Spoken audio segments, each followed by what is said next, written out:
கோவாவில் பாட்டில் சேலஞ்ச் விளையாடிய கியூட் வீடியோவை பகிர்ந்திருக்கிறார் நடிகை கீர்த்தி சுரேஷ். தமிழ் தெலுங்கு திரையுலகில் பிஸியாக வலம் வந்து கொண்டிருந்த கீர்த்தி சுரேஷ் தமிழில் ரிவால்வர் ரீட்டா, கன்னிவெடி உள்ளிட்ட படங்களில் நடித்து வருகிறார். இந்நிலையில் கோவாவில் பாட்டில் சேலஞ்ச் விளையாடியதையும் அதில் ஒரு பாட்டில் கூட பிடிக்க முடியாதால் வெறுப்பாகி செல்வது போன்ற காட்சியையும் பகிர்ந்திருக்கிறார்.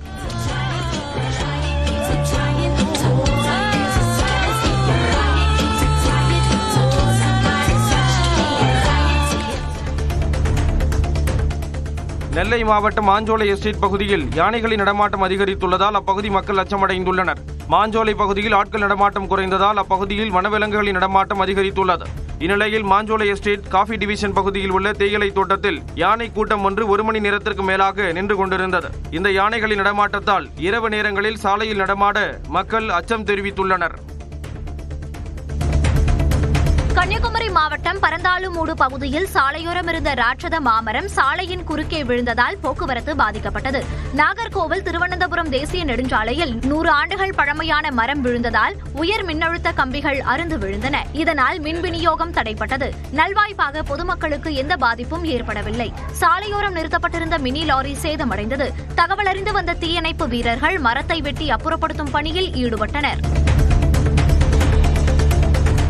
நாமக்கல் மாவட்டம் திருச்செங்கோடு அருகே வீட்டின் பூட்டை உடைத்து 7 சவரன் தங்க காசுகள், வெள்ளிப்பொருட்கள், 1 லட்சம் ரூபாய் ரொக்கம் கொள்ளையடிக்கப்பட்டுள்ளது. சூரியம்பாளையம் நகராட்சி நடுநிலைப்பள்ளி அருகே வசிக்கும் சுமதி என்பவர் தனது அண்ணன் மகன் திருமணத்திற்காக 1 வாரத்திற்கு முன்பு குருசாமிபாளையம் சென்றுள்ளார்.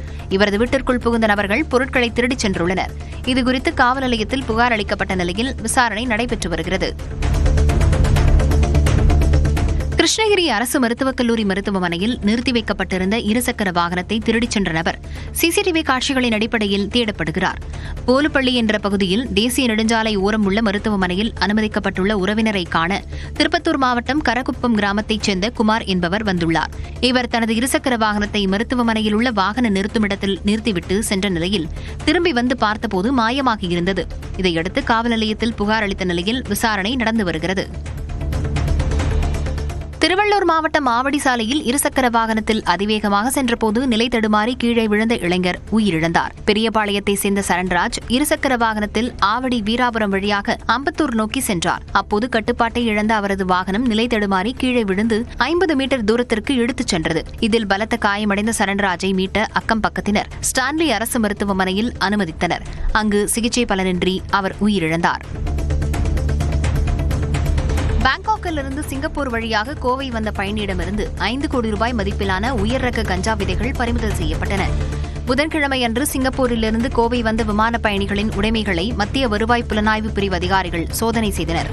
அப்போது பாங்காக்கிலிருந்து வந்த பயணியிடம் 5 கிலோ 25 கிராம் கஞ்சா விதைகள் பறிமுதல் செய்யப்பட்டது. அவரை கைது செய்த அதிகாரிகள் 2 பிரிவுகளின் கீழ் வழக்கு பதிவு செய்து விசாரணை நடத்தி வருகின்றனர். செங்கல்பட்டு மாவட்டம் ஆத்தூர் சுங்கச்சாவடியில் காரில் வெளிமாநில மதுபாட்டில்களை கடத்தி வந்த 2 கைது செய்யப்பட்டனர். புதுச்சேரியிலிருந்து சென்னைக்கு மதுபாட்டில்கள் கடத்தப்படுவதாக கிடைத்த தகவலின் பேரில் மதுராந்தகம் காவலர்கள் சோதனையில் ஈடுபட்டனர். அப்போது அந்த வழியாக வந்த காரில் 36 பெட்டிகளில் 864 மதுபாட்டில்கள் கடத்தி வரப்பட்டது கண்டுபிடிக்கப்பட்டது. அவற்றை காருடன் பறிமுதல் செய்த காவலர்கள் கடத்தலில் ஈடுபட்ட கண்ணதாசன், பாலாஜி ஆகியோரை கைது செய்தனர். கிருஷ்ணகிரி மாவட்டம் சூலகிரி அருகே வீட்டிற்குள் புகுந்து மூதாட்டியை மிரட்டி 8 சவர நகை மற்றும் 4 லட்சம் ரூபாய் கொள்ளையடித்து சென்றவர்களில் 5 பேரை பிடித்து காவல்துறையினர் விசாரணை மேற்கொண்டு வருகின்றனர்.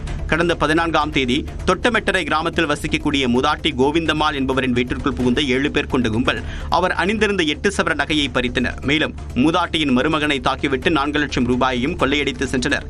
இது தொடர்பாக பெண்ணாகரத்தை சேர்ந்த ராமன் உட்பட 5 பேரை பிடித்து காவல்துறையினர் விசாரணை மேற்கொண்டு வருகின்றனர்.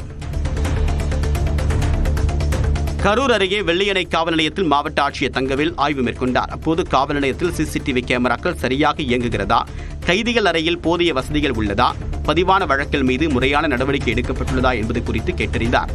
அதற்கு காவல் நிலையத்தில் பணியாற்றக்கூடிய அதிகாரிகள் உரிய விளக்கம் அளித்தனர். வேலூர் மாவட்டம் பள்ளிக்கொண்டா அருகே அனுமதிக்கப்பட்ட அளவை விட அதிகமான கிரானைட் கற்களை ஏற்றி வந்த லாரிக்கு 1,40,000 ரூபாய் அபராதம் விதிக்கப்பட்டது. கடந்த 20ஆம் தேதி வெட்டுவான பகுதியில் கிரானைட் கற்களை ஏற்றி வந்த லாரியின் சேஸ் உடைந்து விபத்திற்குள்ளானதால் போக்குவரத்து பாதிக்கப்பட்டது. விசாரணையில் 28 டன் ஏற்றி வர வேண்டிய லாரியில் 62 டன் கிரானைட் கற்களை ஏற்றி வந்ததால் விபத்து ஏற்பட்டது தெரியவந்தது. லாரி ஓட்டுநருக்கு உரிமம் ஏதும் இல்லை, லாரிக்கு ஆவணமும் இல்லை என்பது தெரியவந்தது. இதையடுத்து லாரிக்கு அபராதம் விதித்து மோட்டார் வாகன ஆய்வாளர் உத்தரவிட்டுள்ளார். விழுப்புரம் அருகே நன்னாடு கிராமத்தில் தண்ணீர் பிடிப்பதற்காக மின் மோட்டாரை போட்டபோது மின்சாரம் தாக்கி 9ஆம் வகுப்பு மாணவி உயிரிழந்த சம்பவம் சோகத்தை ஏற்படுத்தியுள்ளது. அனுஷ்கா வீட்டிற்கு வெளியே உள்ள பஞ்சாயத்திற்கு சொந்தமான குடிநீர் நீர்த்தேக்க மினி டேங்கில் தண்ணீர் பிடிப்பதற்காக மின் மோட்டாரை போட்டுள்ளார். அப்போது திடீரென்று மின்சாரம் தாக்கி தூக்கி வீசப்பட்ட அவரை மீட்ட அக்கம் பக்கத்தினர் முண்டியம்பாக்கம் மருத்துவமனைக்கு அனுப்பி வைத்தனர். அங்கு பரிசோதித்த மருத்துவர்கள் அவர் ஏற்கனவே உயிரிழந்து விட்டதாக தெரிவித்தனர்.